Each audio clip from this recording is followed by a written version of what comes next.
Okay, ladies, so I asked Lindsay if she would help me out today. That's why she's got my name on her screen. She's got the account and she's in charge today because I am out of town, and it's my son Michael's birthday, and we're supposed to go do something here in a bit. Oh, oops. So I might have to jump off.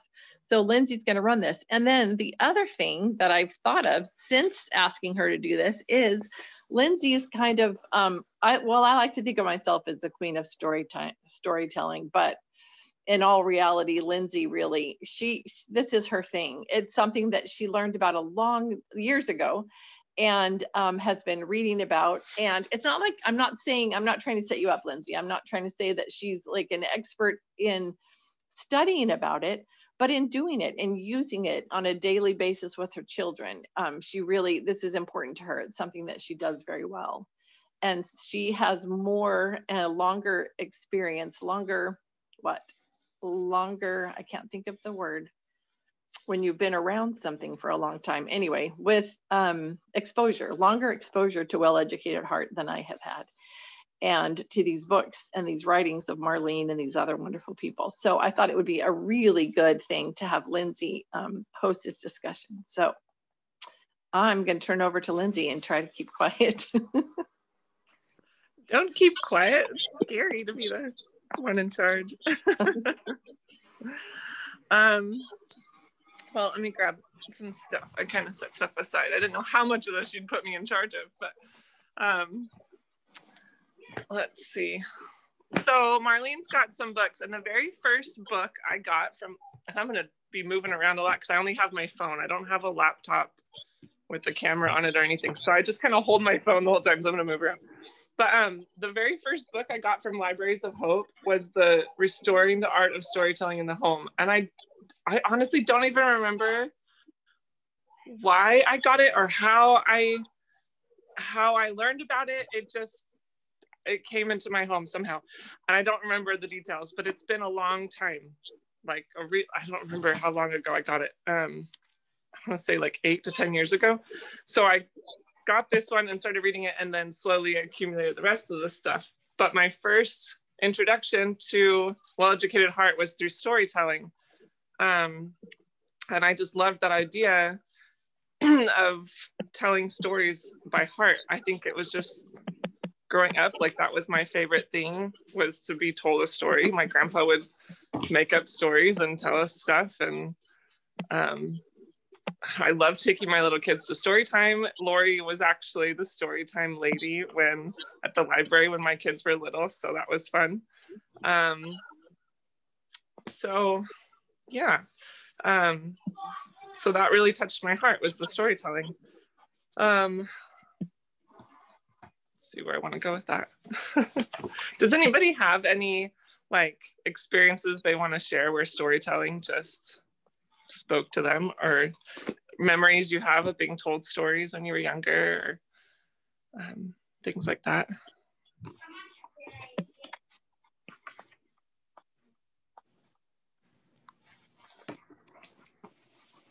Like Lori said, 30 seconds to process, think of the memory. That's what I was just thinking about. It gives me time to think about what the next thing I'm going to talk about is. Well, I mean, not specific stories, but even when my mom came out here for Christmas, while we were driving around just saying things, I kind of played 20 questions with her because there was parts of her story that I didn't know. And so I just asked her a lot of questions. So it was fun to get that history story from her, not so much stories, but I remember her reading to us all the time, which was, I think, has translated more so since I have homeschooled. I found myself reading more books to my kids than I guess when they were little, because, they don't sit still when they're little. But then I also thought about, when my dad passed away, we all shared, there's 7 kids, so we all gave in a story of what reminded us of him, or a story with him in it. And it kind of made me sad just thinking about this whole storytelling thing. I was like, why are we waiting till someone passes away to hear all of these stories? Why aren't we, why am I not asking more so I can hear their stories. And because I think it's more relatable if it's someone you know, or if it's someone that, yeah, I guess someone that you know that's about them, or that they're the ones telling it, that makes it more of a connection for you. Yeah. We're looking for. Yeah, no, because I wanted to touch on family history stories. So for sure, that's like learning stories about our ancestors or our family members. Like you said, the ones that are still alive. If we have grandparents still alive, ask them questions. I just recently asked my grandpa questions about he was in the Korean War, and I had no idea. He's never talked about it before, but it just took people asking questions to find out some stories about what he experienced and stuff. You just have to ask the great questions. Yeah, Kathy just linked something to say at Family Search. I can't click on it right now, but if it's what I'm thinking of, there's this whole section on stories, and I don't know if it's still called, it's just said stories at one time, and you can find whichever ancestors you have on there who have put their journal entries and their stories and things in there. And that was super fun. I found a great grandma of mine that had her journals for, I mean, her whole motherhood life. She had just kept a journal. So there's a weird echo. Am I the only one hearing that?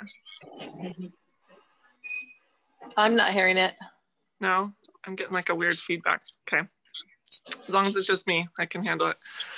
So yeah, family history stories are important. Lindsay?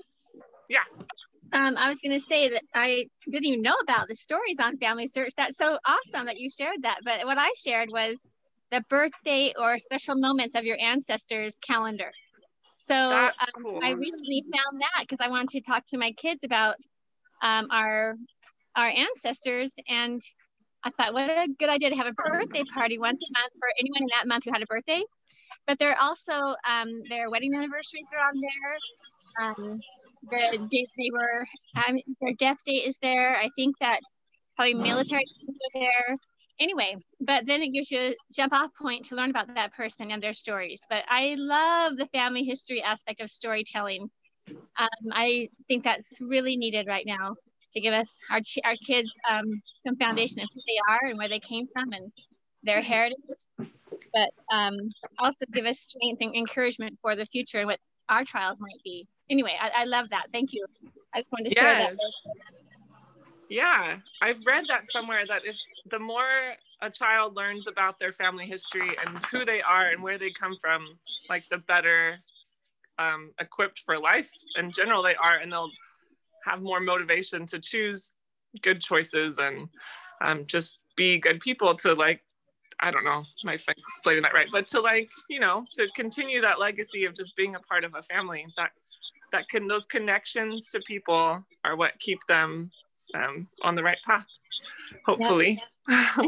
So I have ancestors who went through horrible situations, you know, and I think I'm as strong as they are. I can be strong like they are, you know, and it just helps to know that they survived difficult trials.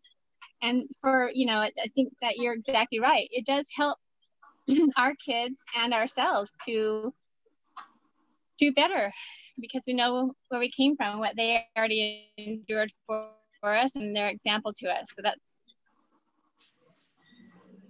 Yeah.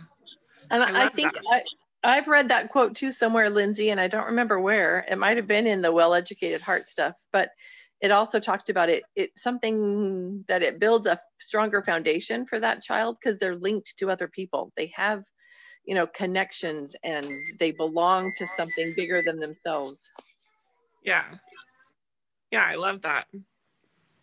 So in the storytelling book in the Mother's University, looks like this. There's a book in here by Margaret Eagleson. Sorry, my kids are everywhere, so if you hear them, I apologize. I think I pronounced her name right. And it's The Use of Story in Religious Education. And I think we might have to have Max do his story earlier than later, or he's going to keep coming and going, when am I going to get to do it? But I think that's how we learn the gospel. That's how Christ taught, was through stories. So if we're here to follow Christ and to do what he did, then we teach through stories, and we we tell our kids those stories. So I love that she brought that into the storytelling book, is that's how we teach religion, is through storytelling. And then Marlene's also come out with the story Bible, which is super cool. And it has, you're screaming, kids attacking each other in the other room. It just has it's just the Bible. So the exact words from the Bible, but it's kind of like, it's just the story part. So it's kind of like Lori introduced me when my kids were little. This is going to be rough. You want me to tell about the narration thing? Okay. Yes, tell about that while I go talk to my kids. Okay. So way back when, my early days of schooling, I met a mom, a homeschooling mom from Utah, and her name is Penny Gardner. And in fact, I had her and another woman come out and speak at a homeschool conference here in Bakersfield. And Penny wrote about a thing that she did with her children, and she called it the Storied Scriptures. And she went through the Book of Mormon, and then eventually the Old Testament and the New Testament, and she pulled out the stories. She used the exact wording from the scriptures, but she left off the verses that, while they're still important, they didn't tell the story. And so that way the child had access to a little kind of a condensed version from the scriptures of the actual story. And how this mom used them with her children, and then how I used them and I shared with Lindsay, is we would read that condensed version straight from the scriptures of a story from the scriptures to our children, and then they have them narrate back. If you're familiar with Charlotte Mason method, then you're familiar with narration. So you read the story to your children while they're listening, and then they narrate back to you the story. And then if you want to, you can have them also color pictures, or cut out pictures like what Marlene's doing. I think that's a lot less intimidating. But some of the kids want to draw. So anyway, in any case, they can illustrate their story as well. But this book that Marlene has created now is kind of that same idea, this condensed version of these actual scripture stories. So.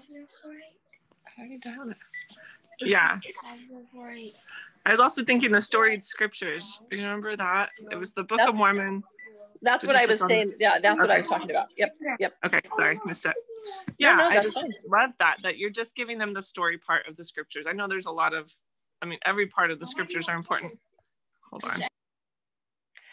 Back in the days, the website that I went to was called School of Abraham, and it was amazing. It was an incredible resource. I don't know if anybody has put it back up online. I haven't looked lately. I should. So you could put that in your notes just to see. You could probably also search Storied Scriptures or Penny Gardner and see if you could find it there. It really is a great resource to have that condensed version. I've looked for it over the years off and on, and sometimes it's there and sometimes it's not. It's up to like her web hosting, whether she's got it, like she's put it out there or not. And it's moved around throughout the years, but yeah. So the scriptures, the stories from the scriptures are a big part of storytelling. Okay, now, I don't know where, I'm just kind of jumping around. I'm not good at this hosting thing, Lori. So in the Restoring the Art of Storytelling in the Home, so we know why we should be doing stories, but I love that this book, it gives you like how to. So it kind of starts you off, and she uses HEARTS as the acronym for how to do it. So H is for, it needs to touch your own heart. Like the story needs to mean something to you personally. It needs to be something that you agree with and you love. And to tell a good story, you need to love the story, and also just have your heart in the right place as you tell a story. And then she just goes through. E is for envision the story. A is for aim. I need to find these because I'm going off the top of my head here.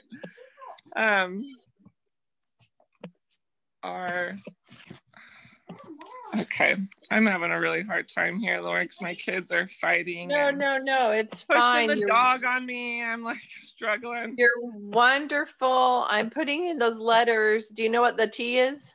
I'm trying to get there. Had it marked. Grandma will be here around 12:30 to pick me up. Grandma will be here at 12:30 to pick him up. All right.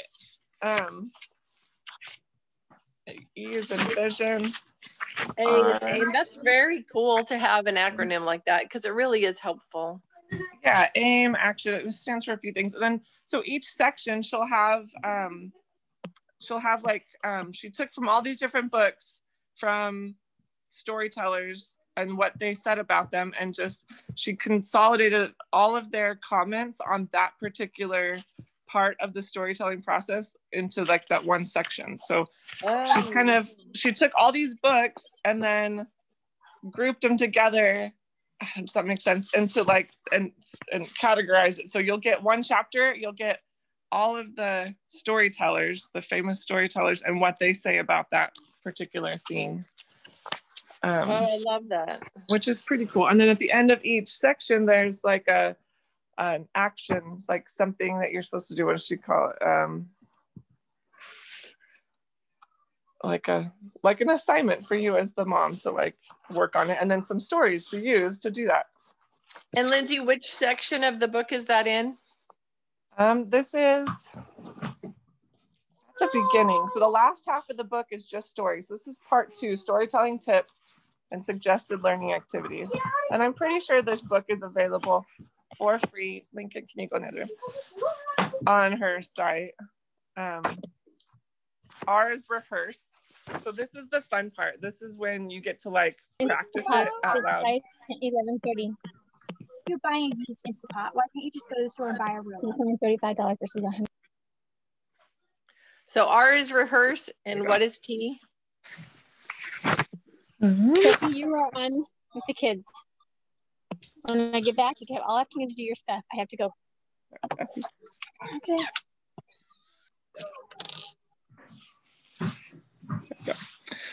Sorry, flipping through, trying to meet people. T is tell, so you're going to tell the story. But the key to telling the story is to not say, okay, guys, come on in, I'm going to tell you a story. You just tell the story. You jump right in, you just tell the story. So there's lots of good tips on that in there.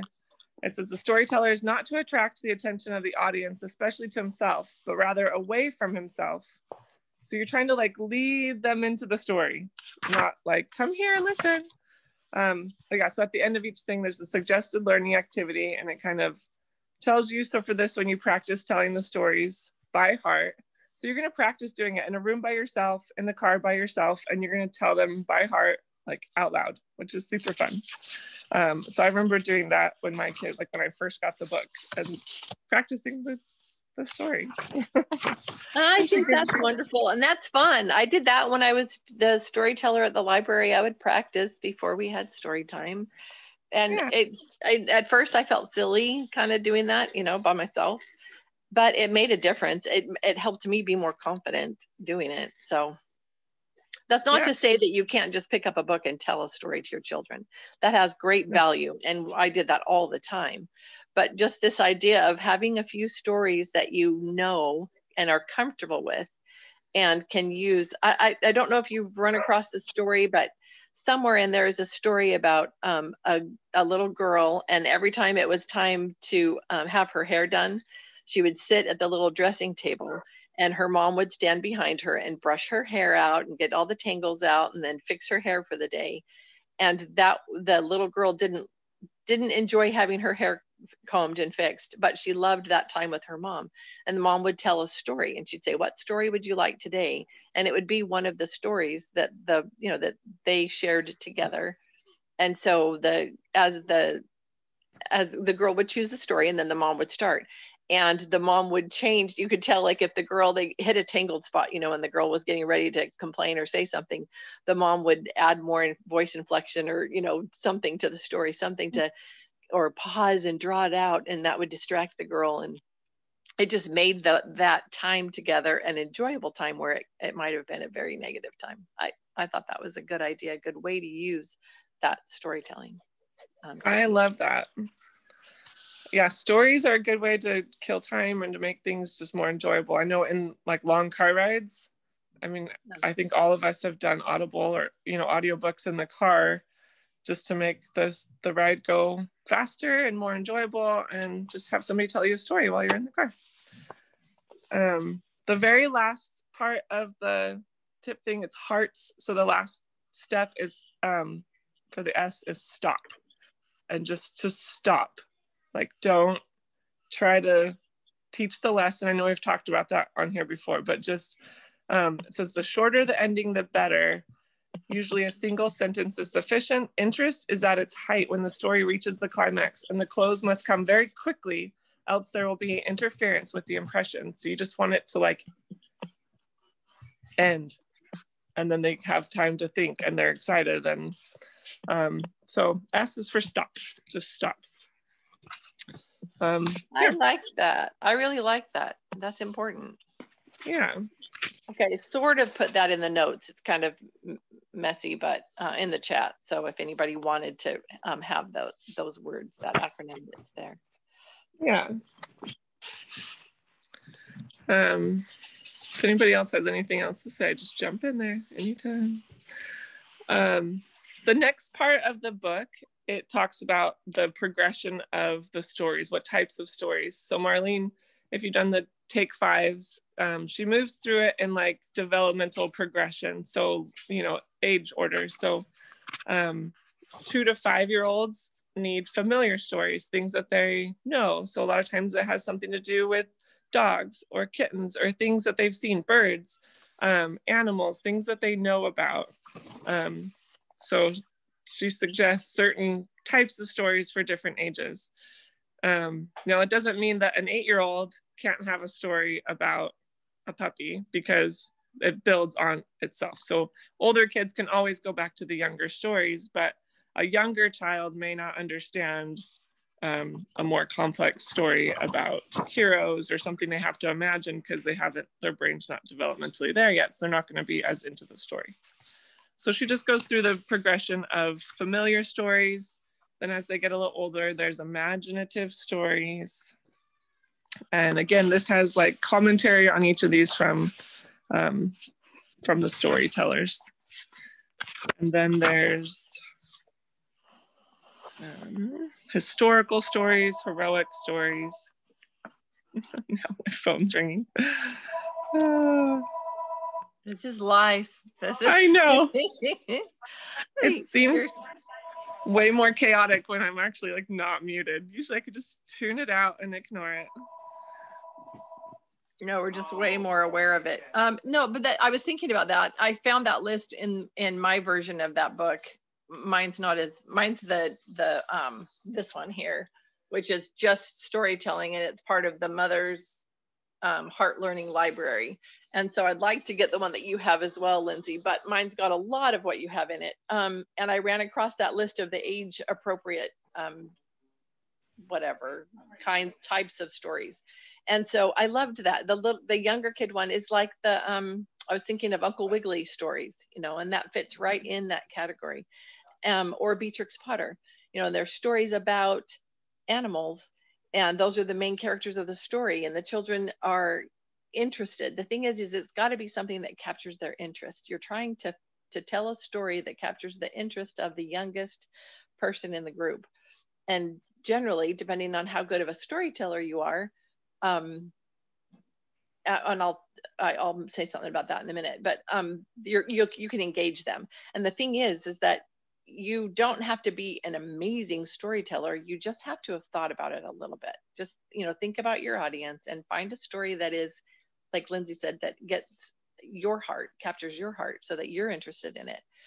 And then you'll be far more engaging as a storyteller, and that'll be more fun for them. But these stories that have animals as the main characters, that's just naturally appealing to children. And then to have them involved in situations that the child might get into or have been into, then that makes it even more fun. Thornton Burgess stories are a good one for that. Yes. And I think they go for all ages. Like I enjoy the stories. Yeah, absolutely. I know. Yeah. I love to go and read those stories. I think that C.S. Lewis that talks about the fact that any children's story, I'm going to forget the quote. I don't remember, but something that it needs to be good enough to hold the attention of an adult. Do you remember? It's something like that, like a children's story that also not enjoyed by I don't know, I'm gonna butcher it too. Basically, a good children's story should appeal to everybody. Yeah.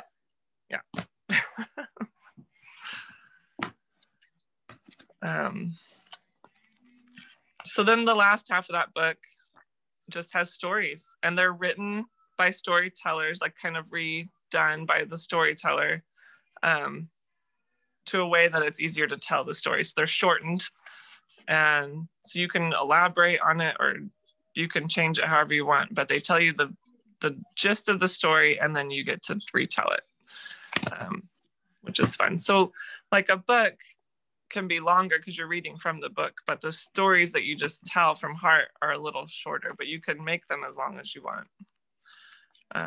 So that's kind of fun.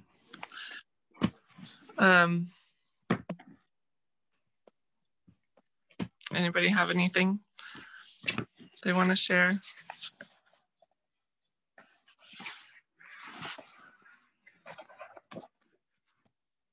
Yeah, I'm briefly looking through the other storytelling book in the Mother's University, and there's a lot. It has a lot of the same stuff as in Restoring the Art of Storytelling. Yeah, it's really good. I'm really happy with it. I've loved going through it so far. I mean, it just came a week ago, but I've been kind of pouring through it. I wanted to ask, has anybody ever been to a storytelling festival? You know, a place where there was a gathering of storytellers, professional storytellers, and you got to hear a storyteller tell a story to you. And what was your experience with that?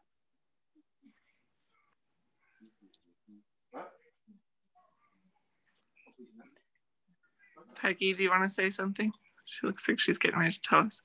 Yeah, I was going to type it. I've never been to one, but on, is it VidAngel or BYU TV? Maybe it's BYU TV.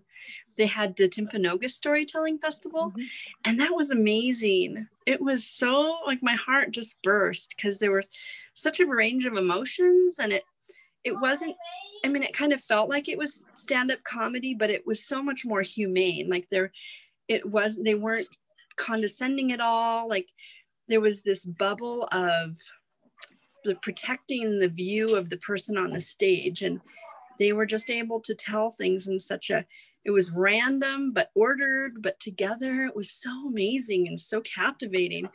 That it was really amazing. I would love to go to that in person someday. And I think this year was special because they did record it, you know, and because they couldn't do it in person, and then it was made available for people to be able to watch it. So I haven't done that yet. I need to do that. I'm glad you brought that up, Peggy. Sorry, I'm hijacking Lindsay. Anybody else been to a storytelling festival or have seen them like that, like Peggy just described, something on TV where you got to see that? And Peggy, do you remember, not to tell, I'm not going to require that of you or anything like that. So, but do you just have in your memory of experiences now a remembering of some of those stories or how you felt, you know, when those stories were being told?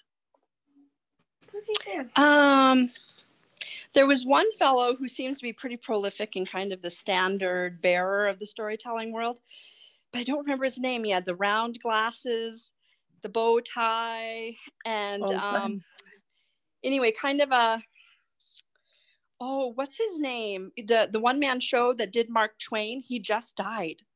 Okay, I have to look that up now.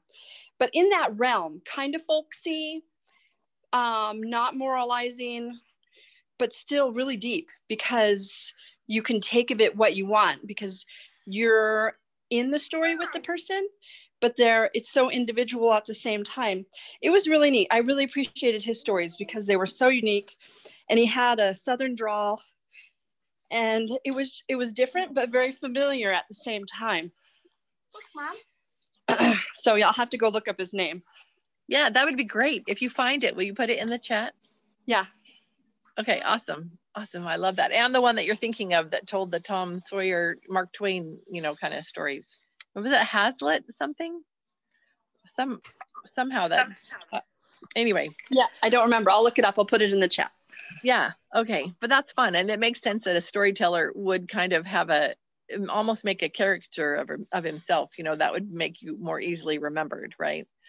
As you're on stage telling those stories. I remember years ago being over here at on the Central Coast and taking my kids to a storytelling festival that was held in Montano de Oro State Park. And it's a place where you can go camp and things like that. And it's right nestled up against the ocean there, but in these big eucalyptus groves that grow right there and the sand dunes. Anyway, they invited these professional storytellers to come and set up a very casual, makeshift stage. And you had to bring your own chairs or blankets or whatever. And you just sat there in front of the stage. They had a stand where you could buy chili and hot chocolate, I think, because it was a little chilly over here on the Central Coast. And we just sat and listened to these storytellers tell stories. Some of them used a musical instrument, and they would have that be kind of part of their storytelling. Some of them just were standing there telling their stories, but they were so animated and so engaging, and it was really fun. I have a book I bought from that festival. I have an old cassette tape to tell you how long ago that was that I bought of some of the storytellers there. But it was kind of a magical experience to go. And my kids remember some of the lines from some of those stories from, that would be probably somewhere between 18 and 20 years ago. And my older kids still remember some of those stories. So it definitely, that kind of a storytelling experience has an effect on you, something that you remember. Get down, Nerdy. But the thing is that the thing that I'm learning, I experienced it in my life. I experienced the magic of storytelling. And then the thing that I'm learning as I'm studying more about it is the incredible impact it has on children's lives and on their character. The part about the character is huge. I've always loved books where something about the book, the characters in the book had to do hard things, because you remember those. You kind of, if you're in a hard situation, sometimes you remember those characters. You look back, and if you're in a hard situation, you can kind of use the experience of your favorite characters to help you be brave enough or strong enough or endure longer or something like that, help you get through a hard situation. Well, that works with children, and it works through these stories that we tell them. And if they don't have stories as a part of their foundation, they really struggle in this life. It's interesting that they've actually done studies about that, but shown, like Lindsay said, stories of your ancestors, but also stories of character and of moral courage and things like that. If children have those stories as part of their foundation, it makes them much stronger, capable human beings. And so we do them a huge disservice if we don't, if they don't have access to those things. And my goodness, as moms at home, if you learn and can really trust in the fact that just telling your children stories is a fabulous education for them, fabulous foundation for their education, that really eases up your schedule, the pressure that you maybe feel as a homeschooling mom. Because telling a story is a lot easier than a lot of the things you might be filling your time with preparing for school for them. Just a thought.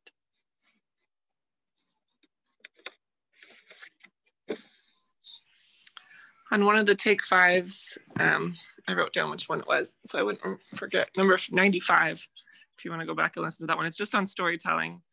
But I love that she says, even if this just creates like the storytelling movement, even if it just creates a small army of storytelling grandmas and grandpas in the future, like that would be incredible. So I think even if it's something that's a little overwhelming now and it's going to take us time to get good at, maybe by the time we're grandmas, we're going to be really good at this, and we're going to have this new movement of, storytellers again. Because I feel like that probably was a thing, back before they had so much access to books and things, that's what they did. They just told these stories by heart, and that was part of the culture and the community, where these shared experiences and stories. So if we can just bring that back and just, and she talked about taking it out into the community and making that a part of the community and of the just culture and traditions of where you are. there's actually storytelling clubs you can join, like in different areas, where people just get together and they practice telling stories and that learn that art, just like there would be like painting classes and things. There's the art of storytelling classes, which I Okay, find I interesting. definitely have to sign up for that. I think know, that would be so much fun. Right? I wanted to create one here because I don't think we had one, but I was a little then we busy. should do that. We definitely should do that. Wouldn't that be fun? I think that'd be so much fun. You know, and I wanted to also remind moms of something or suggest this. Right now, this generation, if you're not comfortable with like, or you feel like, I don't have time, I have little kids, I have all this stuff going on, I can't rehearse a story, I can't do that. You know what? Tell them a story. Just get the books out that you like, that have, make sure you have good characters, make sure there's good stuff in the stories, but then just read them a story. If you read and read and read stories, and if you pick some of the same ones and you read them over and over and over again, and even books as they get older, and you go over these books multiple times, then your children become the storytellers because they know the stories. They've grown up with them, they've heard them over and over and over again. They're so familiar to them that they can tell the stories. It's okay if there's a step, you know, between now and the generation that becomes the storytellers. So don't feel burdened by this. Don't feel like it's going to make something that we're suggesting that's going to make your life harder. Use it in whatever way makes your life easier, but a way that you'll do it with your children, that you'll get stories into your children's hearts, because that's really the main point here, is that it actually happens. And here's another great way that you can use grandmas and grandpas, is you can tell them that you really want this to be a part of your homeschooling your kids, but you're so busy. Would they be willing to take a story and learn it and share it with your children? And these days, it doesn't matter where they live, because we have access to Zoom and FaceTime and all those kinds of things. So grandmas and grandpas, an older aunt or, you know, something like that could be the person that is the storyteller for your children. So be creative. Think of ways that you could use this wonderful teaching tool to bless your family.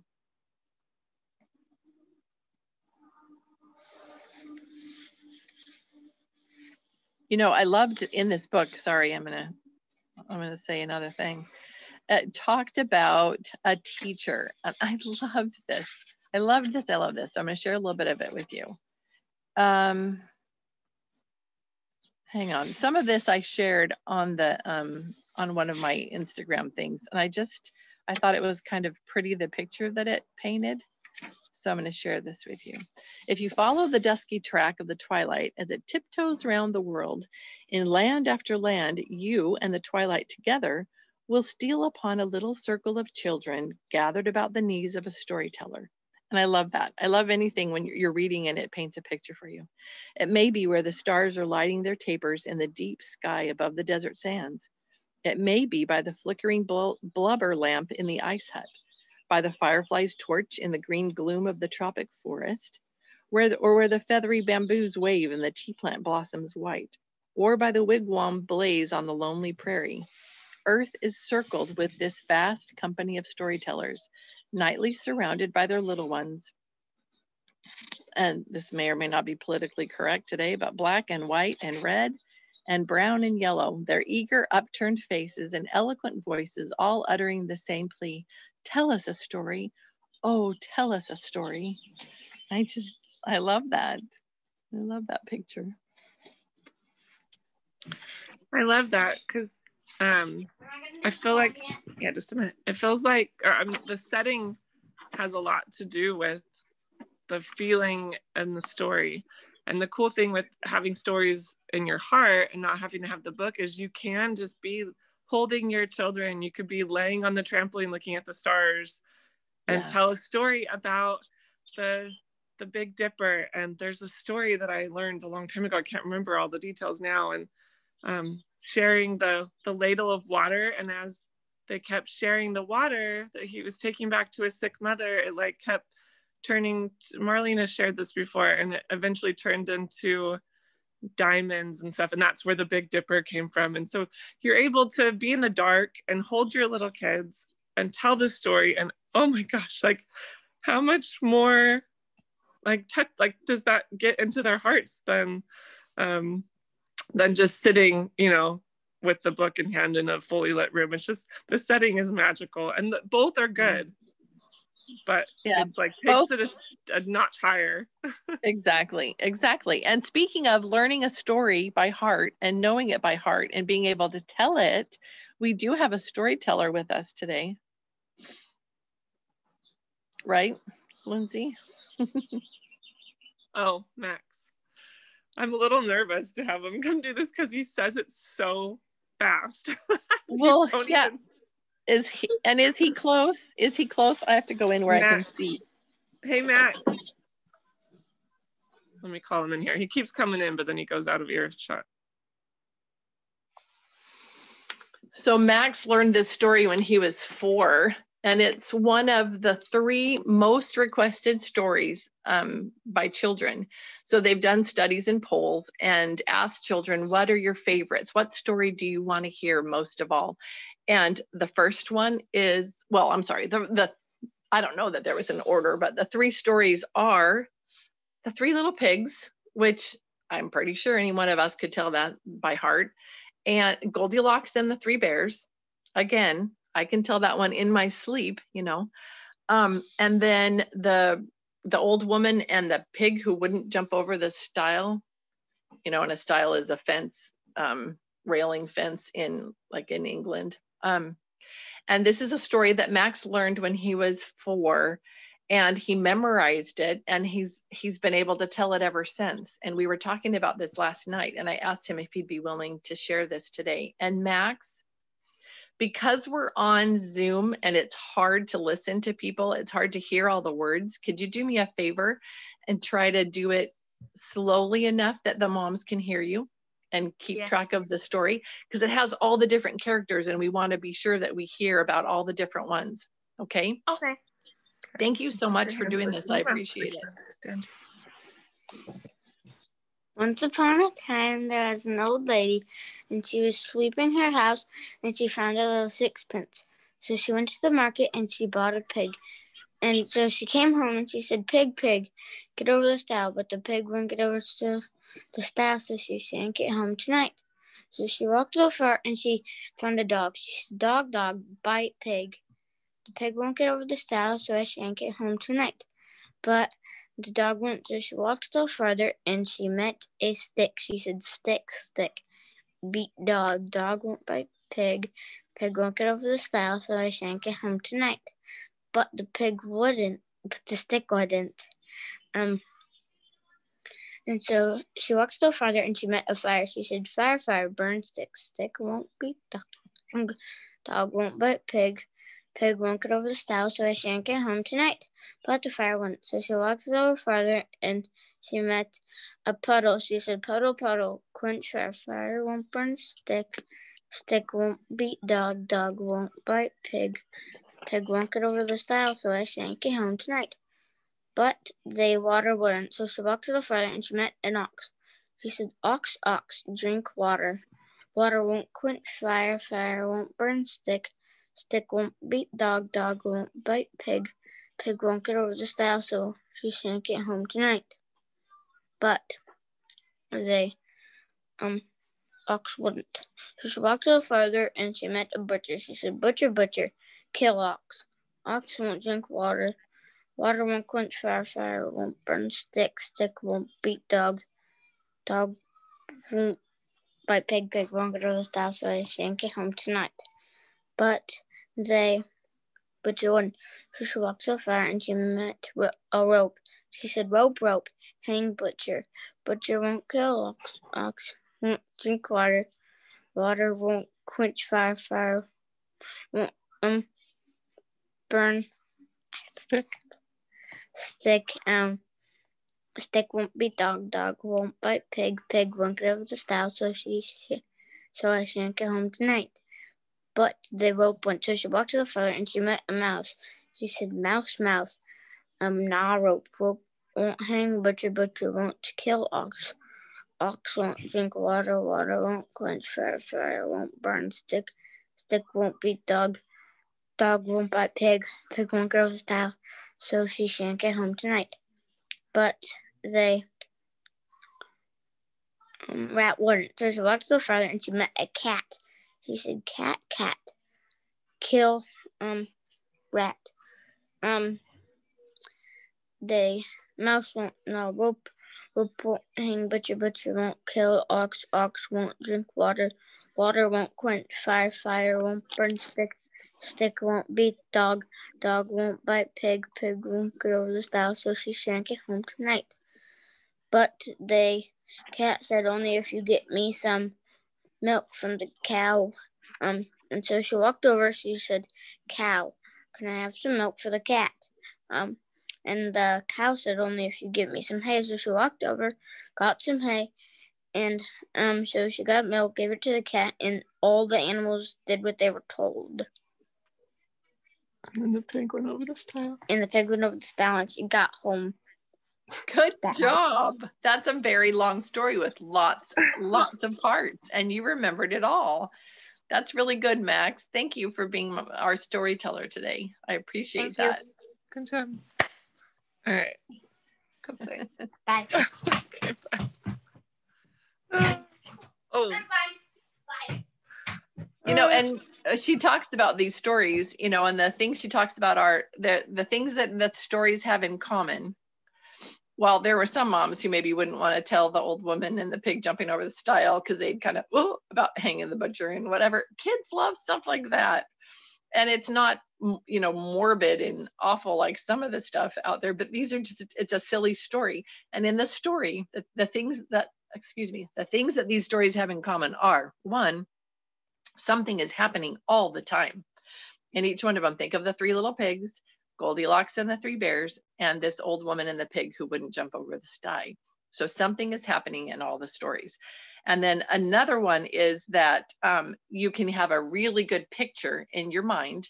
You know, you can imagine what's happening in the story. It's very easy to create that picture in your head. If you pick things that children aren't familiar with, they can't make a picture in their head, and so they can't stay with you. So that's a really easy way to think of, is this story appropriate for who I'm going to tell it to? Could they picture it in their heads? And then the other one, the other point is that there's a lot of repetition. So in each of them, you know, little pig, let me come in, you know, not by the hair of my chinny chin chin.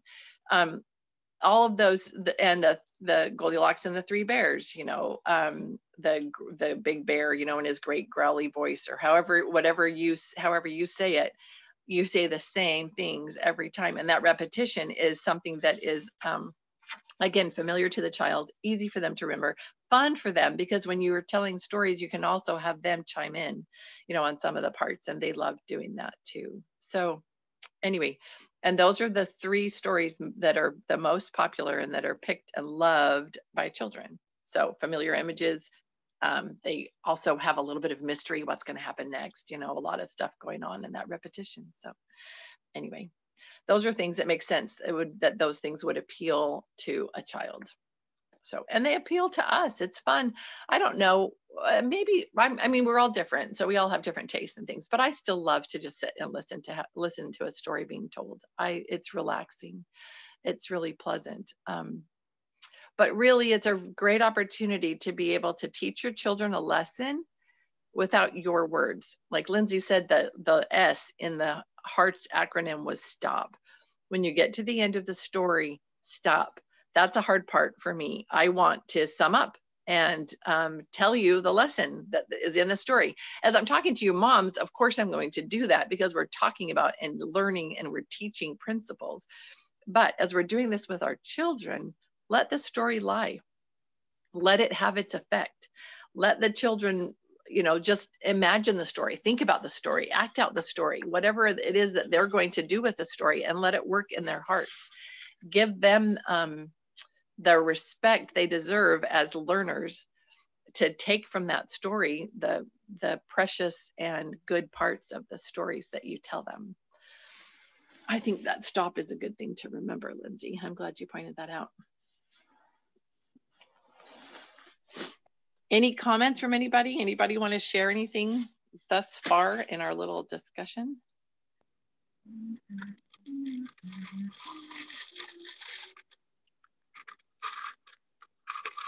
Just check in to see if anybody's coming on. Amy, are you just joining? Oh, Amy, are you just joining, sweetie? Yeah. Am I on mute? No, you're on now. You're open. If you did you want to share something about stories? No, I just joined, so I don't know what you've been talking about. Oh, you just came on. Okay, all right. Thanks for joining us. Sorry about that. That's okay. Okay, all right. So we're talking about telling stories and the use of storytelling as we're teaching our children. And really, truly, it is such a gift, such a wonderful way to teach our children. Hold on, I'm just looking to see if anybody else is unmuted and wants to share. But I think we're good. Okay, so I'm going to tell you this other story. And it was an experiment done to see if the use of storytelling really is as amazing and great as it is. That wasn't why it was done. It was done because here's a guy and he's supposed to come and teach these kids, and he started, and it was so boring to them and to him that he decided, well, I'm going to try something. And then this is kind of the result of his experiment. So let me share this with you. I think it really does a great job of illustrating what I think is so great about using stories. So once upon a time, the writer, and that's the writer of this little tale that I'm going to tell you. Once upon a time, the writer undertook to teach a little school in a far-off seacoast town in the south.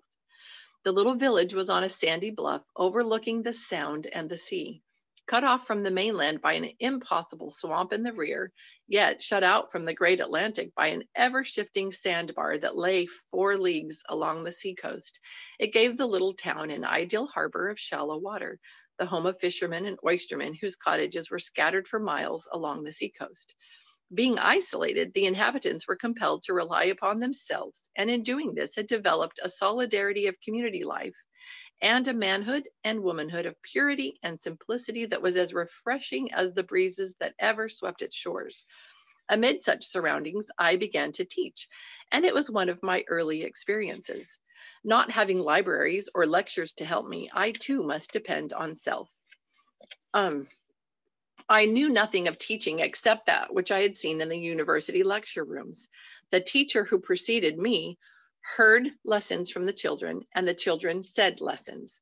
That seemed an easy proposition, for the questions were in the book, and the children could memorize and say the answers. But I soon discovered that the children found no interest in the fact that one word was a verb and another a noun.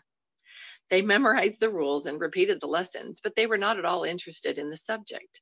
They were bored by this mechanical process, and so was the teacher. Something must be done. One day I told the class the story of Hiawatha's fishing. Every child listened with rapt attention. I had found something that they were interested in. I requested the children to write the story out for their lessons the next day. The majority of them did so and read the story as they had understood and written it down. One little fellow said, "I ain't got no pencil," which meant that he didn't write it down. "Tell it then," I said.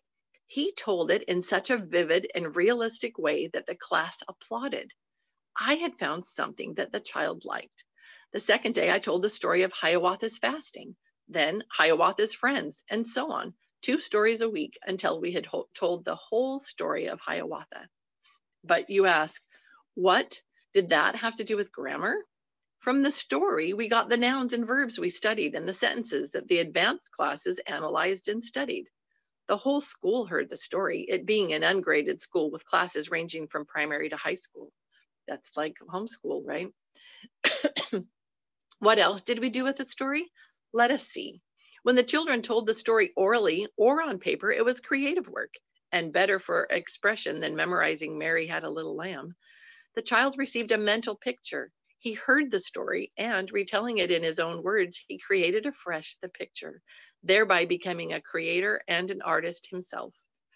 In reciting Mary Had a Little Lamb, he was dealing with words. In telling the story, he was dealing with mental images. One day, I saw the children playing out on the campus, and on making inquiries, they said, "We are playing Hiawatha and Mondawmin and Old Nokomia." They were dramatizing the story. It was taking effect. Had I been a trained teacher, I would have let them do it in class as part of their work. Twice a week, we got the words for our spelling lesson from the story. The children were so much interested in Hiawatha that they wanted to make pictures of Hiawatha. Then I let them illustrate the story, writing in their composition books the story and illustrating it. As we studied geography, the upper Mississippi Valley and the lake regions all took on new meaning because Hiawatha had once lived, toiled, and suffered there. But what had I done for those children most of all? I had fed their souls, given them a masterpiece of literature. Starting with the childhood of Hiawatha, we had followed him and admired him. We had roamed through that fairyland of dark green forest, heard the whispering pines, saw Hiawatha when he caught the king of fishers, slew the pearl feather, prayed and fasted for his people, punished Paupukiwis, wooed and won Minnehaha, and when his task was done, sailed away into the fiery sunset. Sorry. That's something inexpressibly sweet and beautiful that I felt in the vision hour and longed to impart to the children, and heretofore had not been able to, I had at last found incarnate in a hero, while the music, meter, and imagery of poetry had awakened the sense of the beautiful and revealed a new world to the children. New life had come into the school. It had been born again and born from above. I loved that. And that really is such a perfect example of how storytelling can do its magic in your home with your children. Yeah, you can tell when it reaches their hearts when, yeah, like you said, they start acting it out and drawing it, and they just want to, like, it's overflowing out of them. They need to put it somewhere. Marlene shares a story in this book too, how her granddaughter, and every time I read this, I can't get through it without crying, but her granddaughter, she went to stay with her daughter while her son-in-law was being deployed, and her 6-year-old granddaughter was so sad, like just heartbroken and crying as her dad goes off on the bus, you know, and she's just so sad. And so Marlene watches her granddaughter and she waits for a moment, and then she kneels down and she puts her arm around her and she just whispers this little story. And it sounds like it's a story she just thought of. It wasn't anything that she had rehearsed or anything. She just tells her the story of another little girl whose father had to go to war. She hurt so much because she missed him and didn't know what she would do without him. But then she thought about how proud she was of her daddy, that he was brave and strong and loved his country so much that he was willing to go. In fact, she was so proud of him that everywhere she went, she told people, "My daddy is a soldier." And then one day he came home and put his arms around her and hugged her tightly, and she was so happy. And that was it. She says, that's all there was to the story. When I finished, Kaylee, the little girl's name, wiped the tears off her face and stood up tall, waving at the bus until it was out of sight. When we got home, instinctively, she stapled a few pieces of paper together to make a little book to work out the story of the day in drawings. On the cover, she drew a picture of herself with a little necklace her father gave her to think of him. She remembered that the wind was blowing, so she drew her hair blowing off to the side. And just in case anyone was wondering, she designated, "This is a true book." She wrote TROO. So just so cute. She took she just told her granddaughter a simple little story to make her feel better. And then that's what helped her get through that. She made a book, and I'm sure she read it every day, and it, like, just so sweet. And that's the magic of stories. Stories do that. I remember there's an elderly gentleman that Lindsay and I both grew up with in our stake at home in Bakersfield, and Lawrence Taylor. And he is a scholar and just a really interesting man to talk to. And he loves books and he loves reading. And I was talking to him about books that he loved, and he said his favorite book is this little book. And it's funny because it comes in all these different versions, you know, but his version was a little one, and it's called I Love Books. And he said, I just wish I could find more of them. I have people I'd love to gift that to. So I, had the magic of the internet. And so I went online and found a couple copies and got those for him, and I got one for me. And I read it, and it is beautiful, and it talks about the beauty of books and how all the different ways that we're blessed by getting into a story and sharing in books. And so that's kind of like the grown-up version of storytelling. But it talked about how these the character of the story, you know, would go through difficult things, like I mentioned earlier in the discussion, and how we keep in our mind the experiences that these characters had in the books, and we gain courage and strength from them in our lives as we think back.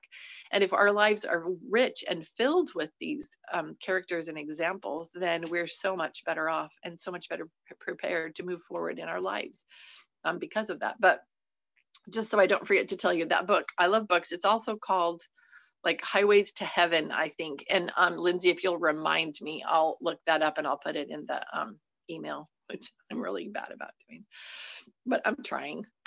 I'll get better over time. But also somebody asked about what we're referencing, and Lindsay and I both have a little bit different version of this book. Mine is just, hold on, am I going to be able to, this one that Marlene has. And, you know, all these are available online. You can just read them online. You don't have to buy them. Some of them I purchased because it makes it easier for doing these discussions. And Lindsay's is called Restoring the Art of Storytelling. Yes, yeah, that's the Well-Educated Mother's Heart Learning Library. So, you know, Marlene was definitely inspired years and years ago to collect these stories. It wasn't just for her, so that she would have something to do to spend the hours of her later years, you know, reading all of these stories that she collected. She collected them for us. She collected them for our children and for our grandchildren. As I watched the statues being torn down this summer, and paintings being ripped off walls and things like that, you know, books would be next. And perhaps we won't get that far, and that would be wonderful. But if we do, these stories need to be in our hearts and in our children's hearts, you know, for just such a thing. And I don't ever want to focus on or highlight, you know, negative, but being prepared, that's a good thing. And so preparing by having these stories in your hearts and helping them to get into the hearts of your children, that's a beautiful thing, so that they have them and can share them with their children. But really, I think the great value is, as we move forward in our lives, we need those stories to hang on to. Don't you use the stories that you've learned from the Bible? Don't we use the parables that we've learned from the Savior? Don't we use the examples from his life as we're trying to be better human beings? Those are stories. Those are the stories that we grew up with, that we've used in our daily lives, you know, to help us be better persons, yeah, better people. But just knowing and learning more about the art of storytelling, it's right there for you. It's on the app. If you go to the Well-Educated Heart app, which is free, you go to Mother's University, that section, and you just start learning about the different areas, and reading, watching videos, listening to the podcasts, whatever you can get your hands on. Take 15 minutes a day for your own education, and that will bless the lives of your family so much. It'll be such a blessing for them. I want to again open this up for moms to share any of your thoughts thus far on this discussion of storytelling and the ways that can bless our families.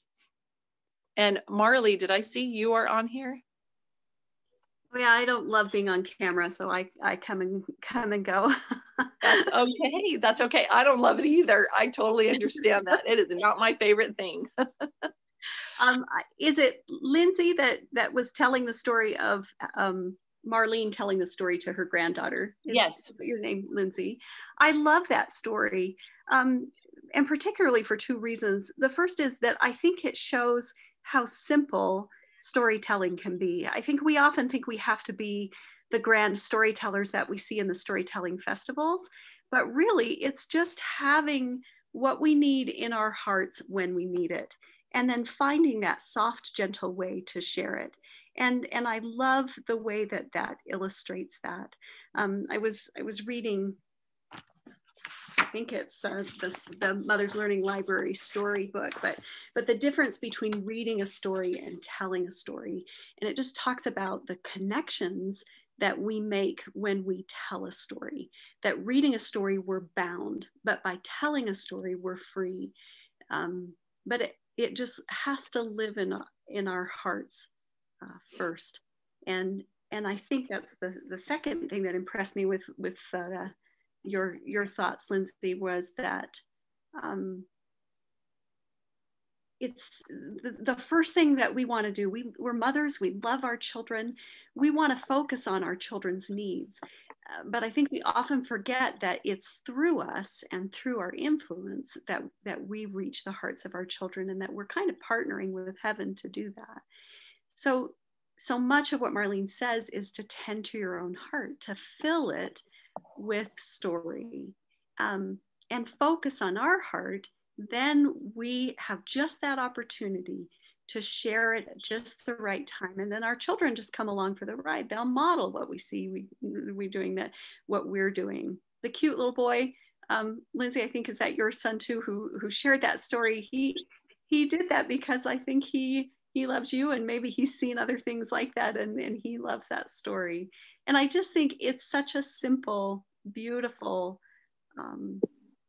circle of relationships and love, that it's much more simple than I think we want to make it be.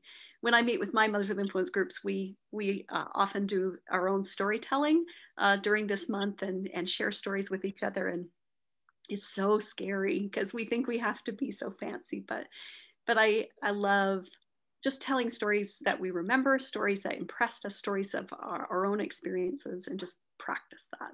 So I talked too long. I'm sorry. I just wanted to say I really appreciate what was shared.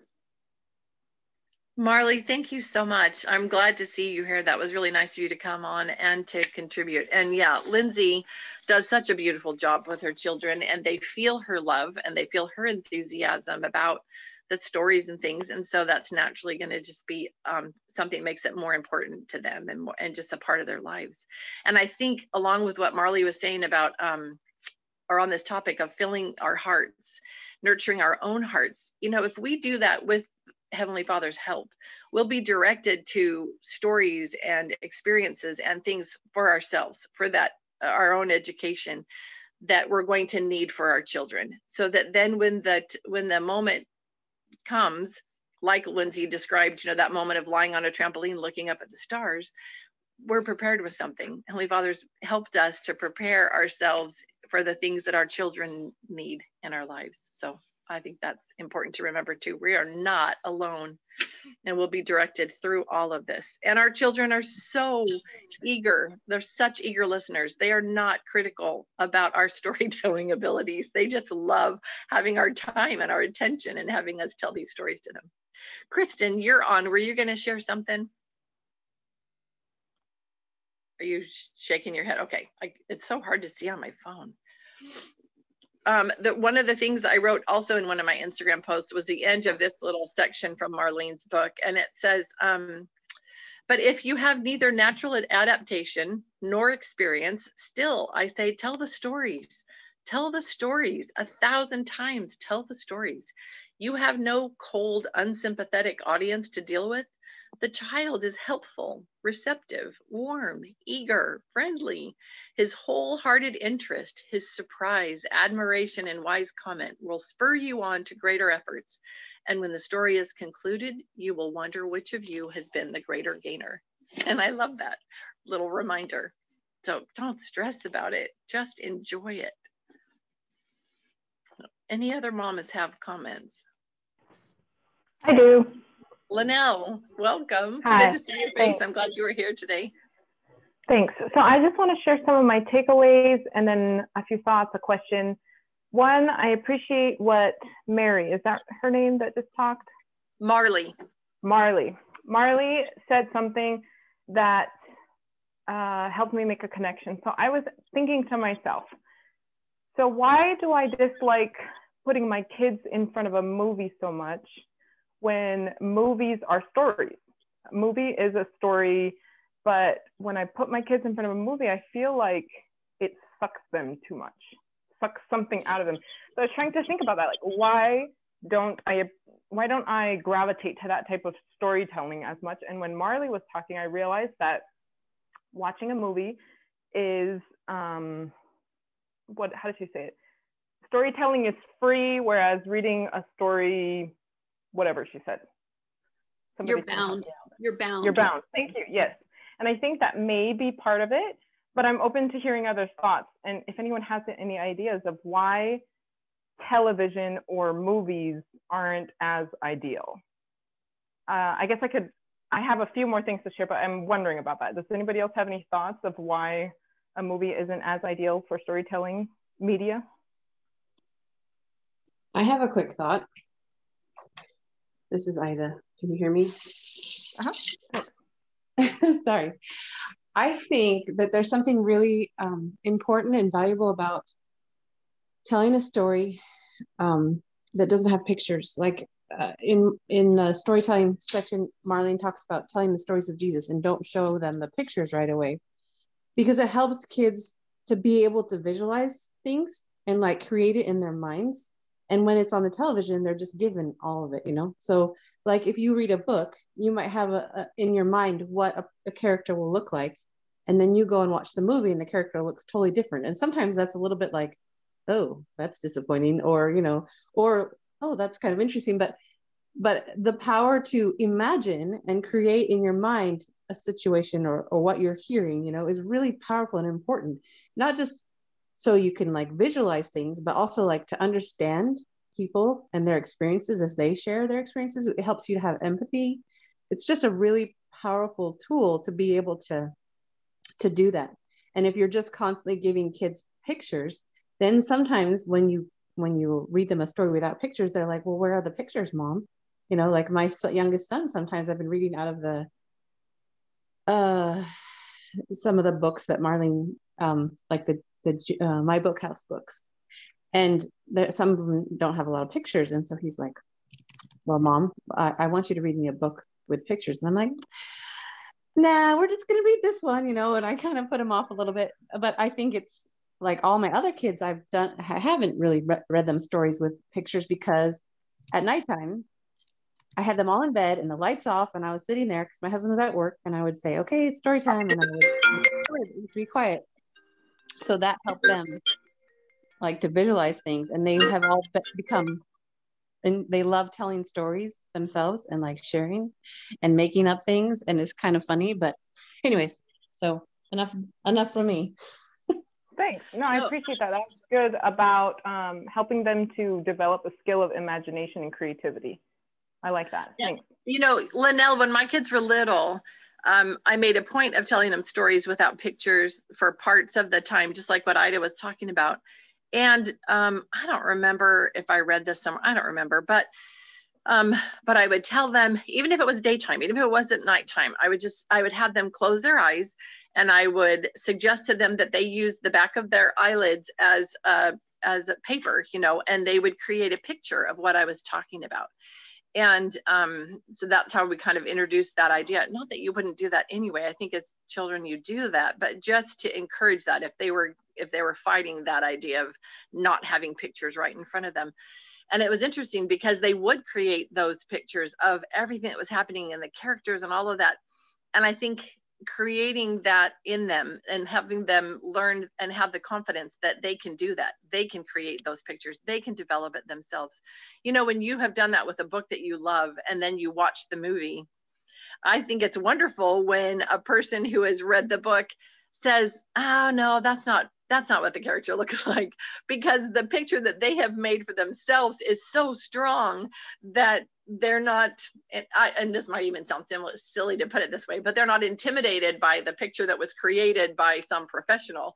Their picture is the real picture of the story. And I think our children can feel the same way about the pictures that they create in their, you know, those mental images that come to them when we're telling them stories. And I think that's what the movies suck away from things, my opinion. But I know Marley was off mic for a minute. I think she was unmuted to share something about this topic, I'm guessing.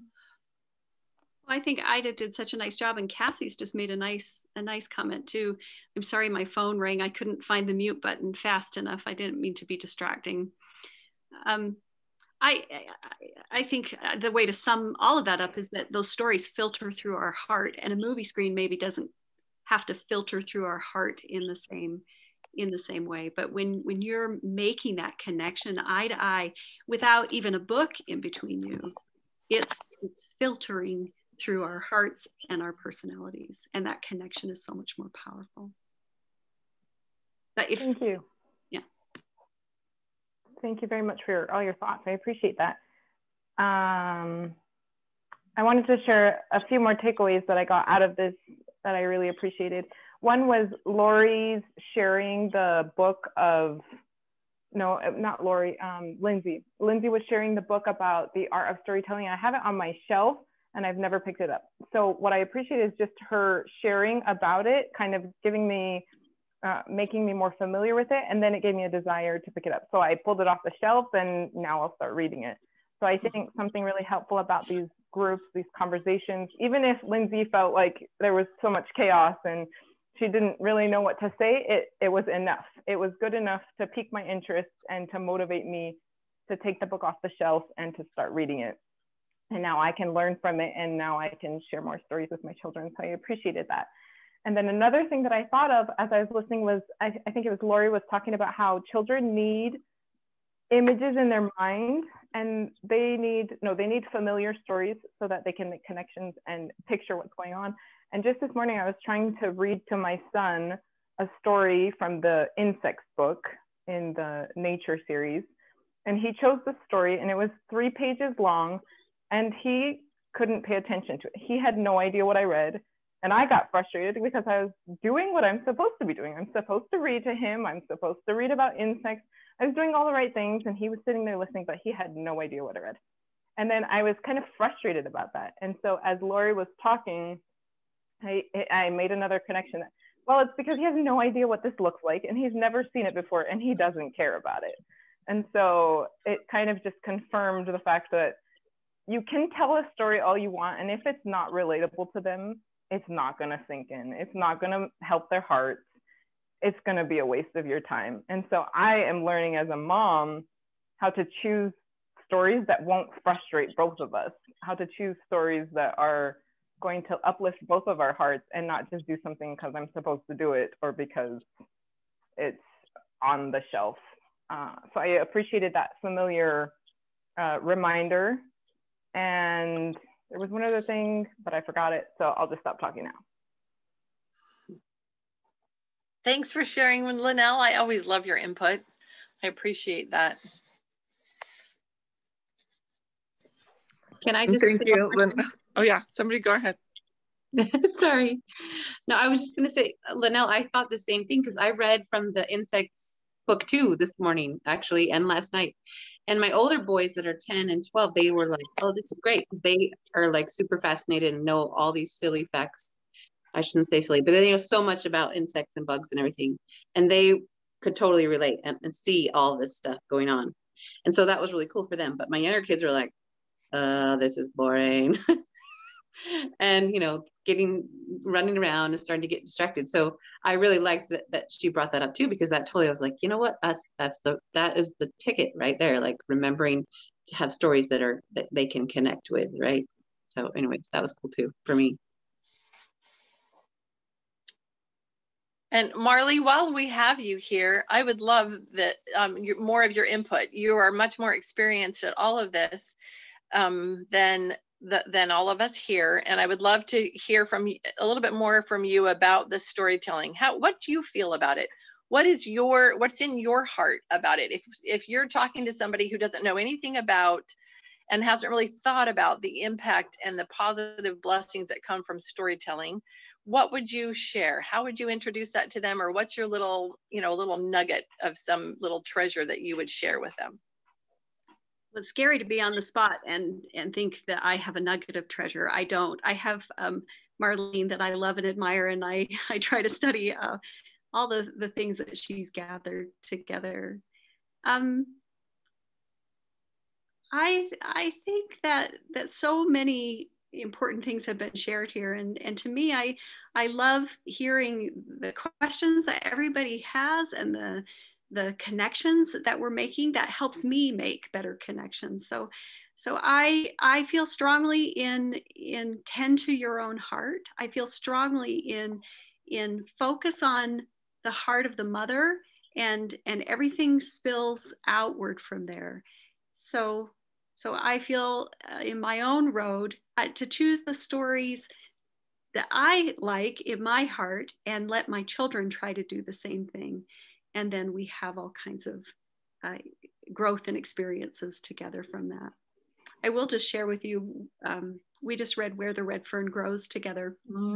It's my third time reading that book with children. I've done it with my older kids and then middle, and now I just did it with my 2 younger kids. But I started reading that story out loud to them, and I started to cry in the very first section. And the kids are like, what, why are you crying? What's going to happen? What is this about? And it was just such a sweet experience to share that together and to just say, you listen carefully to this story. And then at the end, let's talk about why I'm crying now. You know, let's talk about it. And they're like, well, we don't want to read a book that makes us cry. And I said, but it's worth the cry, because then there's this powerful thing that lives in us. And as we finished that up yesterday, and it was an ugly cry fest. I mean, but we have this shared, common, beautiful thing. And now every single child in my family has that shared thing. And to me, that's the power of every single true story. What I would call true stories are stories that connect us that way. And I would say, who knows what that's going to be for your family or for your heart or me or us or any of us, but keep finding stories that do that. That's the power of stories, and that's their ability to change hearts. So I don't know if that was a wise gem of wisdom, but I say, fill your heart with stories and everything else will work its way out. Yeah, Marley, thank you. And I know that was not kind of me to put you on the spot, but what I've learned from these discussions, at least from ours, is that people show up here for a reason on the day that they show up, and there's usually something that we're taught through that person. So I appreciate you being part of this today for us. And I appreciate your little pearls. So, and I think we all have them. We just don't always realize. And then as we're talking together in these discussions, we realize, oh, I've got a thing. I've had an experience. I know something that warmed my heart, and it fits in here, and I can share that thing. And so I hope that you all feel comfortable enough and know that you can do that and know that it's valued. Those little, even tiny little thoughts are so valued, and you don't know the impact that that's going to have on another mom who needs that thought that day. So we are all here for a reason. And I think it's lovely. I love the idea of these mothers of influence groups and what they can become. So any other mamas? Another thing, if that's okay. Yes, I was just going to ask you if you remembered. Thanks. So it was a question. And a little bit of background is that my kids, their first language in the home is Spanish. And so I realized once I wanted to start homeschooling and using Marlene's resources is that I had to quickly start teaching them English so that they could understand these read alouds. And when they were 3, 4 years old, I would just check out books from the library in Spanish and didn't worry about it. Once I realized that, oh, wow, they're not going to have any idea what I'm reading to them, I had to quickly transition to English. So I feel like my son, who's 5, has a difficult time with listening comprehension. My question for you all is, are there tips for improving that? Is it just keep practicing, keep reading, and struggle through this frustration transition period of he doesn't understand me? Or do I just start with more simple texts? And then also kind of as a follow-up to that, I personally feel like my strength is in visual reading. I'm learning. So I prefer to read a book than to listen to an audiobook. And I have a hard time capturing the story. And so I don't know if he also struggles with that, this storytelling is all about listening. And if you can't follow the story when you're listening, then you get frustrated. So kind of two things there. One, as a ESL learner, do you have any suggestions for how he can better listen? And then also just for someone who prefers visual learning over audio listening.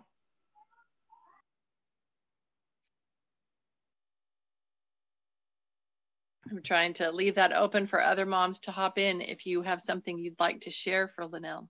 Lindsay Watkins, were you going to share? Yeah, I was actually talking to the other Lindsay last week, and she had talked to me, and she might want to jump in here on this one. She had said, you know, go ahead and use the picture books because, what did you say, Lindsay? It has like a deeper vocabulary, and then the story actually tells a lot more of the pictures tell a lot more of that story. So he might start making those connections easier than trying to always imagine in his mind if he's not making those connections, especially going from Spanish to English.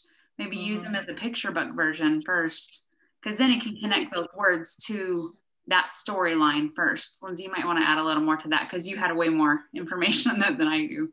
No, that was it. That was really all we talked about. We had both listened to a podcast about learning styles and how always catering to one learning style could be not beneficial to a child, because then they don't learn how to visualize, or they don't learn how to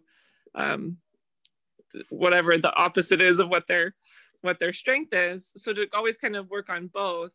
But yeah, the picture books, I know some people as their kids get older tend to go away from picture books and encourage chapter books, but the language in picture books is meant for an adult to be read to a child. So it's actually a lot richer than an early chapter book would be.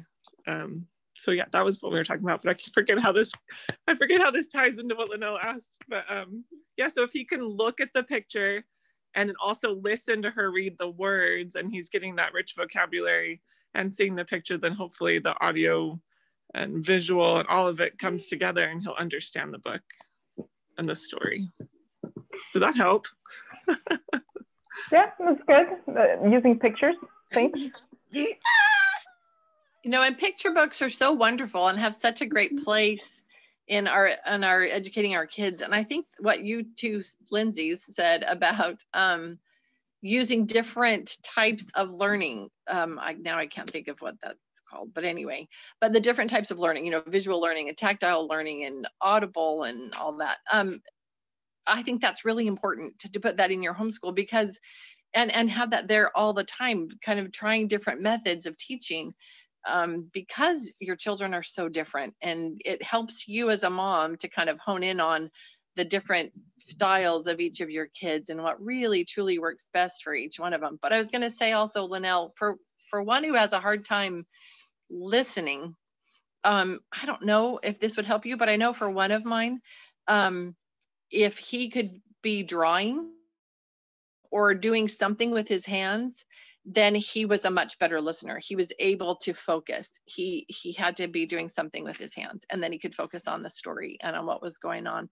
But you know, for me, I prefer to be listening and have the text right in front of me so that I can be making notes and things like that. That's what helps.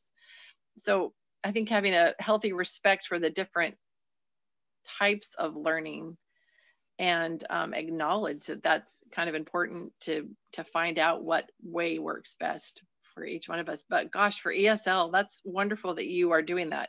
I really applaud your efforts in that, for one, being, you know, Spanish being that primary language in your home. I love that. And then two, having these kids learning English as well. What a blessing for them. Can I add something too? Yeah, Laura?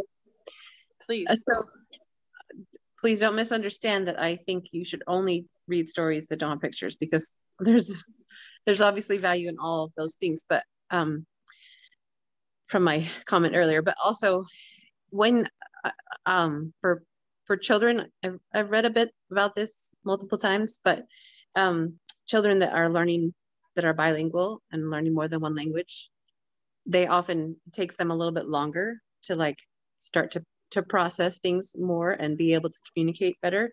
But then like then they click and they go like way faster than their peers because of that, the benefit of having both languages. So it could be that it's just that he's still young and that he's still trying to like sort it out in his brain, and then he'll take off. So, and one thing that I do for my kids is like, we will read a book and then we watch the movie, or if there's a little video of it. Like, so I share a story in lots of different ways to try to help them understand it. I talk about it, or we read it, or we watch a movie, or all those kinds of things too. And I think that helps it sink in. And just like when you're reading, so like we say this, like the scriptures are living, because every time you read them, you get something new from them. Like, because I think the Spirit is teaching you. And honestly, I feel like that's true about good stories too. Like that every time you read a good story, your heart is touched in a new way, and that you learn something new. So even though like sometimes you're repeating a story, like I was reluctant to read the Chronicles of Narnia to my kids because I was like, oh, we already did this, or I already read this. Is it going to be boring? And that was so silly, because like I reread it, I read it out loud to them, and they loved it, and they were like constantly like, okay, Mom, you're going to read, and my heart was touched in new ways that I didn't recognize before. So, anyways, it could just be that as he gets a little older, he'll start to grab onto that more too. So, anyways, not just my 2 cents. Thank you. I appreciate it. Thank you all. Were you going to share something? Marley, were you going to share something? I don't know if I had something to share, but what's running through my mind right now is desire, that not anything is the right way. You know, if we only tell stories to each other, I mean, reading stories is an important aspect too, and whether that's in Spanish or English or any of those things. One thought I had was Audible is very different from telling a story. That hearing a story on Audible isn't the same as I think what we're talking about when we're talking about storytelling, that those are very different. There's a much more personal, intimate connection in storytelling. And desire is important. What does your child want to read? What connects to them? And then comprehension, I think, comes from desire. And that doesn't mean, Marlene does a beautiful job of getting me excited about things that I didn't know I could be excited about. She's a master at that, and learning how to be better at that is part of the work of mothering, I think. But desire plays a huge part in comprehension, I think. I definitely agree. Yeah, sorry, Linnell. That makes me think that.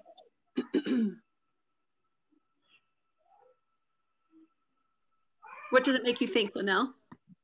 It makes me think that when you say a child's desire is important, then my job as a mom is to inspire. So that just helps me to refocus on when he's not comprehending, how can I inspire him? Or even what Ida was saying, how she'll retell it in different ways, or how she'll make a connection. Again, my role, what I can focus on is inspiring. So thank you for your comment.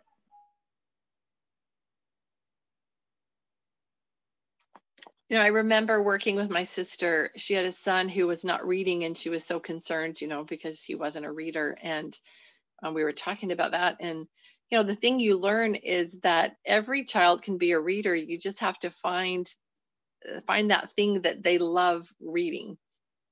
And so sometimes that takes a while, but that's part of how you can inspire too, is you even pray about that and find out what are the things that he'd be interested in, and how can I be directed to those things. And then you will be, and then the magic happens, because he has a desire to learn more, you know, and you invite him to that buffet, you know, and you find that thing that he just absolutely loves, and then he takes it and runs with it. So I think that's so much fun to watch that. I remember one of my kids was a non-reader as well.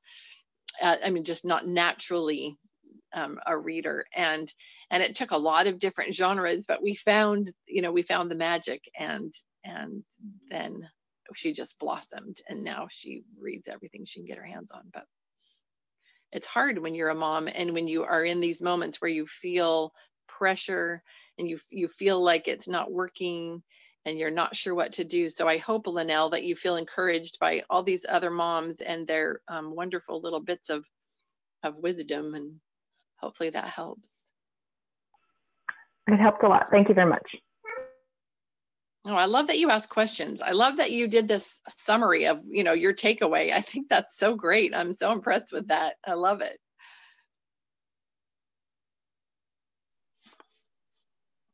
Peggy, I want to know what you've sent this link about this podcast. Tell me more about that.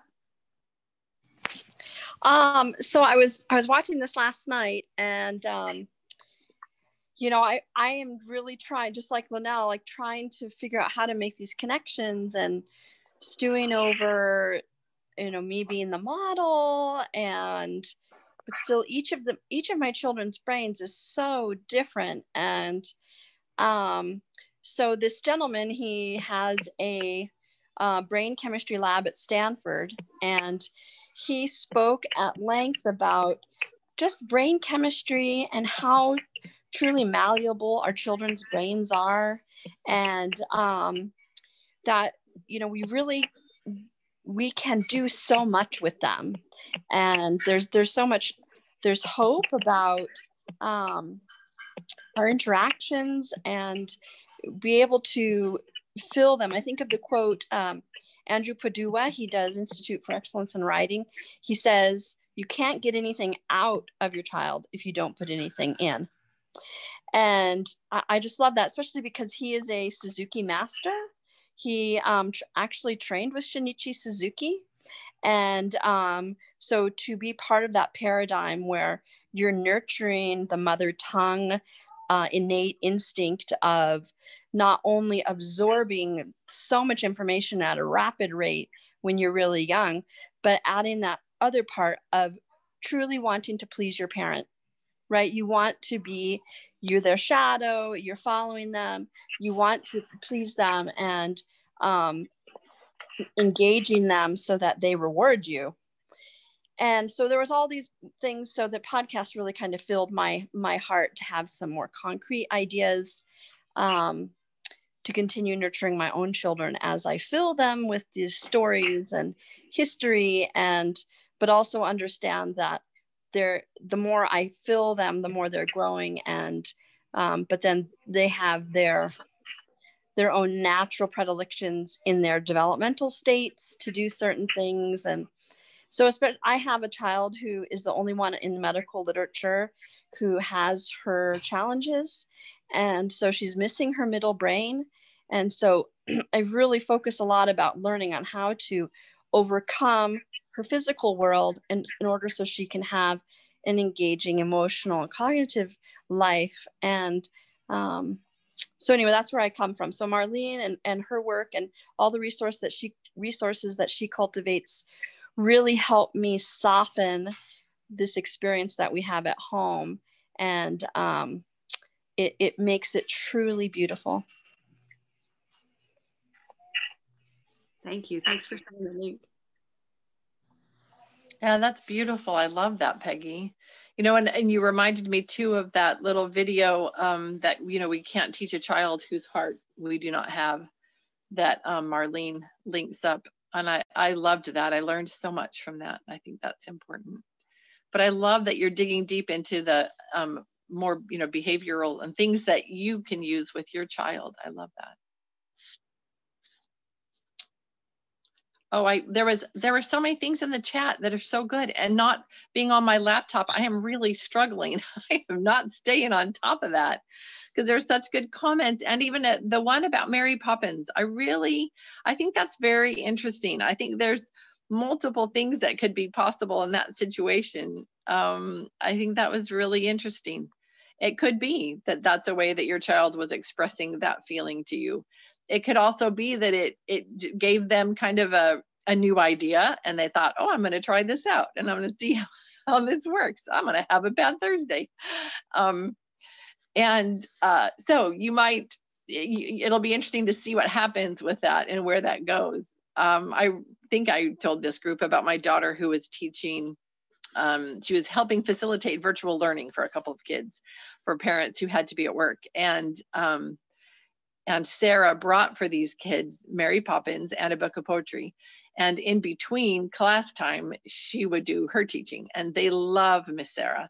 And Sarah introduced them to Shel Silverstein, and these children who had never had poetry had that experience in their lives, memorized 2 of the poems that first week. And they sat down very grumpily to Mary Poppins and were, acting bored and didn't want to have anything to do with it for the first 3 days.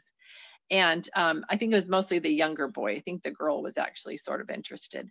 And but Sarah continued on and loved him and cuddled with him and nurtured the relationship, because that's really key. You've got to have that child's heart for them to be willing to listen. And so she would play with them and do other things with them during the other times. And that helped them begin to be more open to this reading of the story, But anyway, long story short, and I'm leaving out probably really key points like I probably tend to do often, but you all know that about me. But in the end, those kids just, they were eagerly awaiting that story. They would get their schoolwork done early so that they would have more time for stories. They would ask Miss Sarah if she could stay longer so that they could get more chapters read.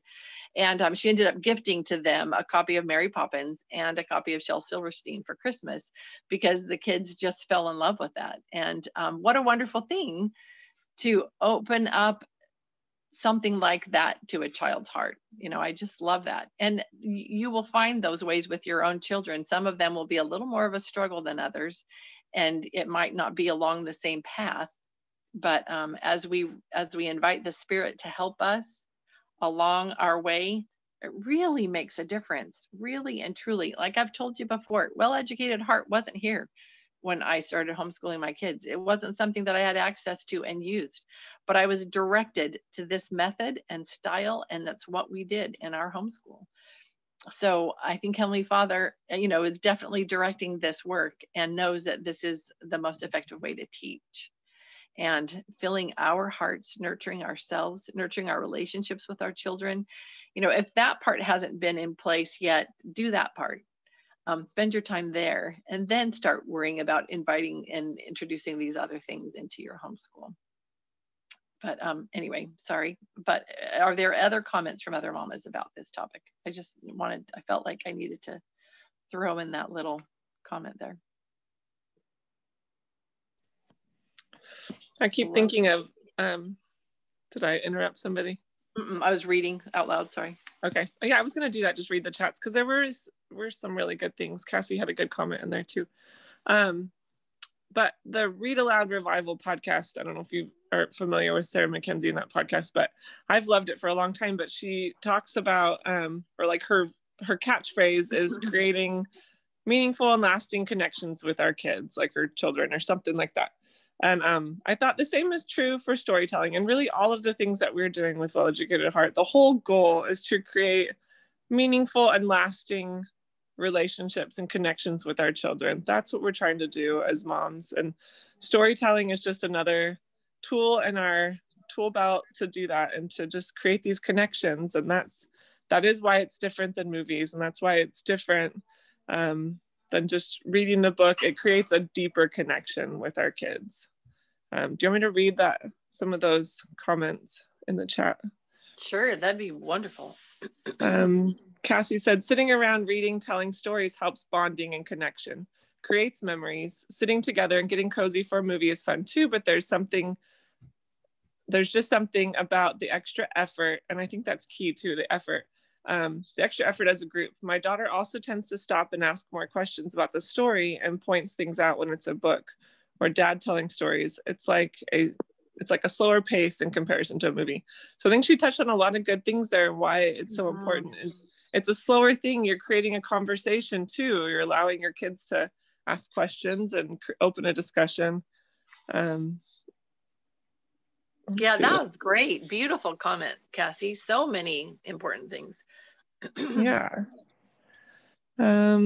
She says also, my 4-year-old likes to say, tell me a story from when you were a little kid. So again, creating those connections and building that relationship. They want to know more about us and learn the stories of when we were little.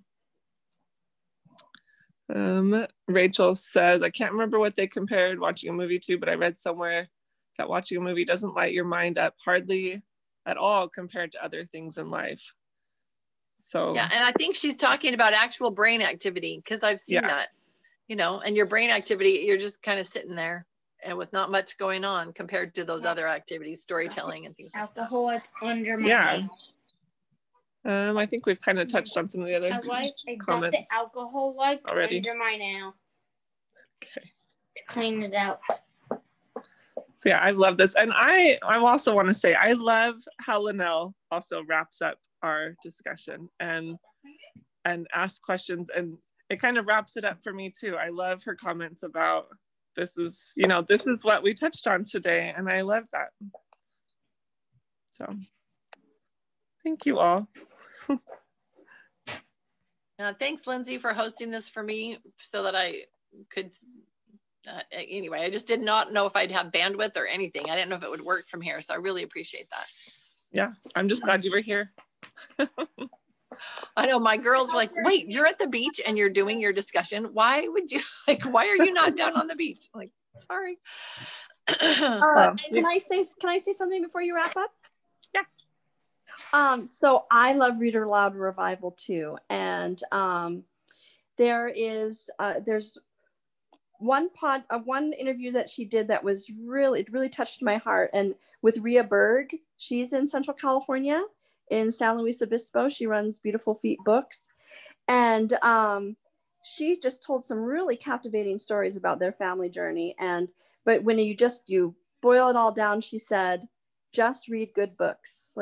And I think that you just tying that into just tell good stories. And I think about the research done about how telling our family stories and, vocalizing the oral history of our lives, it creates greater bonding and greater connection, greater self-awareness, cultivating tighter relational patterns. And I think about also what I've learned in my childbearing journey is that hypnosis can be a really good tool in handling childbirth. And I learned that television is actually a form of hypnosis.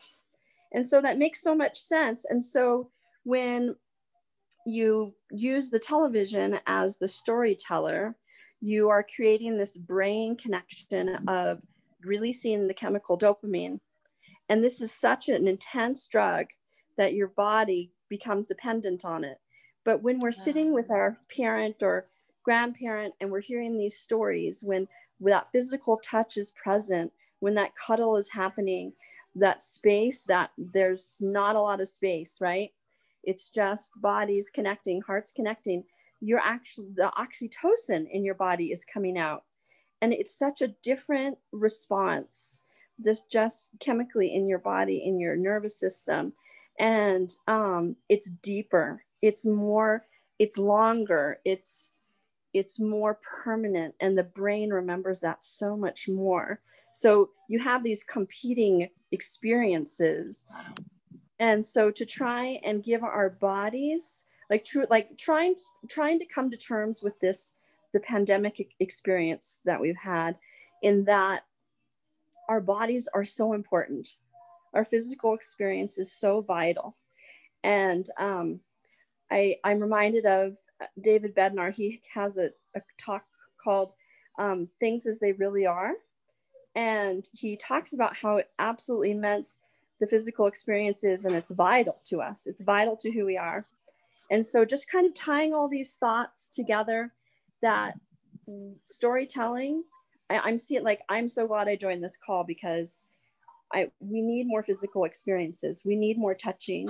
We need more hearing, truly sensory, all of our senses need to be fulfilled, and that the touch and the hearing is so vital. And so I just really appreciate everyone, all of the things that you shared today. It's really filled my heart. And I am a chapter leader here in Idaho, and I have tried to kind of wrap my heart around how to be courageous and open up and leading a group. So I appreciate you, Lori and Lindsay, and just, Marley for sharing and kind of being models for me and giving me courage to take the leap and really, really do this. So thank you. Well, Peggy, you've shared very powerful and really important things with us, and I appreciate that. And I think it's interesting that you came here today. We've had that happen multiple times where moms were just not, they were a little hesitant to start their own group. They weren't sure that they were capable of doing that or something. And they came, they experienced, and they thought, oh, this is just chatting with friends. We're just discussing here. I can do this. And then they've gone out and formed their own group. So I think that's awesome. I think that's wonderful. And you're welcome to come back anytime, every week. We love and appreciate your insight and that information. Well, thank you for doing this. It's been great. And I think I will share with you guys probably in the email again about the family history cards that my family does, that a sister-in-law did, because that's one way of getting those family history stories into your kids' heads. She creates a card that has a photo on one side, it's 8.5 by 11, photo on one side, and then stories on the back of the ancestor. And you can use them in lots of different ways, but one of ours was the kids would different times would take turns telling a story about one of the ancestors. So they would just pick a card, find a story, and tell the story. And so in that way, over the years, those stories have become familiar. And so you've got that foundation and that link, you know, to your family. And those stories are important. Yeah. So, I mean, it's a little side shoot there, but I figured some of you would be interested in that. So in fact, I'll take a picture when I get back home of those and put that into the into one of the emails. So if you're not receiving an email, leave your email in the chats. I can include you if you'd like to be included. Remember that we are on Instagram, and it is at teach.our.own. And the recordings of these wonderful, wonderful discussions are found on YouTube under the channel Teach Our Own. And we will come back here every Friday and have these wonderful discussions together. Thank you all for all your participation. Lindsay, I'm going to go back to you so you can wrap it up however you wanted to do that. Yeah, how about we just I think that's it. It's a little noisy in my living room, so I think that's going to be it. Okay, wonderful. Thanks, everybody. And Marley, thanks so much for joining us and adding all of your information too. Really appreciate it. It's been a wonderful discussion today. Thanks.